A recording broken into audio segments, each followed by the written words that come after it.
дар осорхонаи миллии Тоҷикистон намоиши асарҳои санъати кандакории рӯи чӯб таҳти унвони кандакорӣ ҷавҳари санъати ороиши амалии Ниёгон баргузор гардид, ки дар он раҳбарияти осорхонаи миллӣ, масъулини Вазорати фарҳанги Ҷумҳурии Тоҷикистон ва ҳайати васеъи ҳаводорони ин навъи санъат иштирок намуданд. Дар намоиши мазкур зиёда аз 40 адад осори кандакорӣ аз хазинаи фонди осорхонаи миллӣ ба маърази тамошо гузошта шудааст. дар кандакориҳои ба намоиш гузоштаи имрӯза нақшҳои гуногун ба мисли нақши ҳандасӣ, яъне геометрӣ, нақши ислимӣ ва зооморфӣ дида мешавад, ки ҳунармандои имрӯза низ бо ана ҳамин нақшҳо дар рӯи лавҳаҳои кандакории муосири тоҷик истифода мебаранд.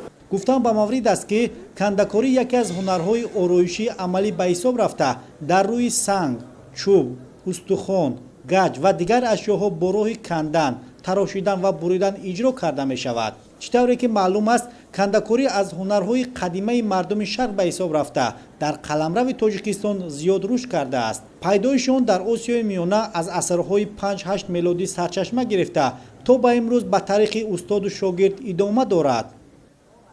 имрӯз ана ҳамин ҳунари кандакорӣ на фақат дар ороиши меъморӣ, яъне бештар ки ин ҳунар дар сохтмонҳо, сутунҳои кандакорӣ, ороиши хонаҳову иморатхонаҳо истифода карда мешуд, имрӯз бошад ба тариқи лавҳаҳои ороишӣ, инчунин боғҳои фарҳангиву фароғатӣ бо чунин санъат оро дода мешаванд. ин пеш аз ҳама барои таваҷҷӯҳи мардум ба зебоипарастӣ аст, барои як нигоҳи тоза, барои фарҳангу таърихи ана ҳамин миллатро донистан, яъне огоҳ будан аз ҳунарҳое ки аз насл ба насл то имрӯз омаданд.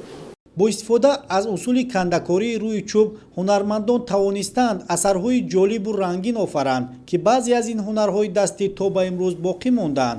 аз он ҷумла дар намоиши мазкур як қатор осори кандакории ҳунармандони маъруфи тоҷик ба намоиш гузошта шуданд, ки тамошобинон ва ҳаводорони санъат метавонанд аз онҳо дидан намоянд.